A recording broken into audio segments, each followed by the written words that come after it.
If you're considering a move to the Glen Burnie, Maryland area, then this video is for you. Stay tuned to learn all about the pros and the cons. Hello everyone, welcome back to my channel. If you're new here, my name is Audrey Rozier.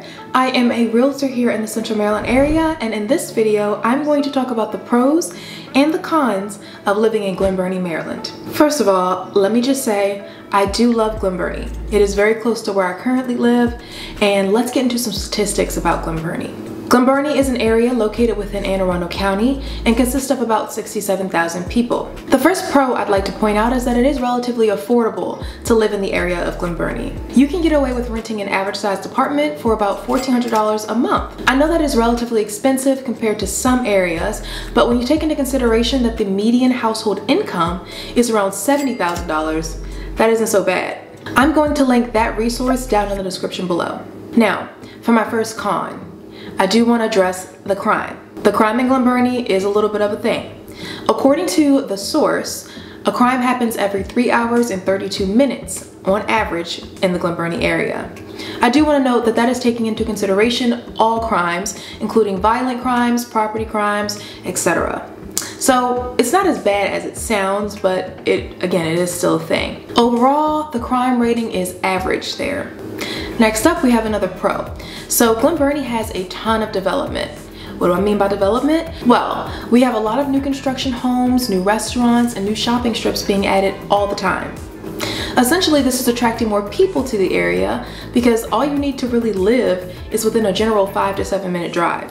Another con about Glen Burnie has to be the traffic that we deal with on Route 2. Fun fact, Route 2 is actually the longest state highway in Maryland. It also goes right through Glen Burnie, and right around 3 p.m. is when the traffic starts. Because there's so much traffic, there seems to always be an accident there that ends up making the traffic even worse. So beware of that.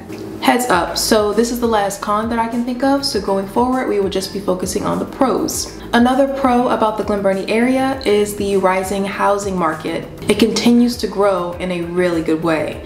There are several new construction home divisions, and those homes are selling quickly. The average price point continues to go up as well. Glen Burnie is also home to some awesome waterfront properties where you can get more bang for your buck versus living in an area like Annapolis or Severna Park. Another good thing about Glen Burnie is that the location is convenient enough where you are able to travel to Baltimore or DC relatively easily. There are several ways you can get to the local highways, and it's between 10 to 15 minutes, depending on where you are in Glen Burnie, from our local airport, so it makes traveling relatively easy as well. Another pro is that Glen Burnie has some pretty decent air quality. I know that this is an important one to those that are sensitive to the air that surrounds us. According to IQ Air, Glen Burnie has a rating of good almost always. I'm going to link that resource down in the description below as well. So, did I miss anything about Glen Burnie? Make sure you let me know in the comment section down below, and make sure that you subscribe for more similar videos like this one. Thank you for taking the time to watch, and I will see you on the next one.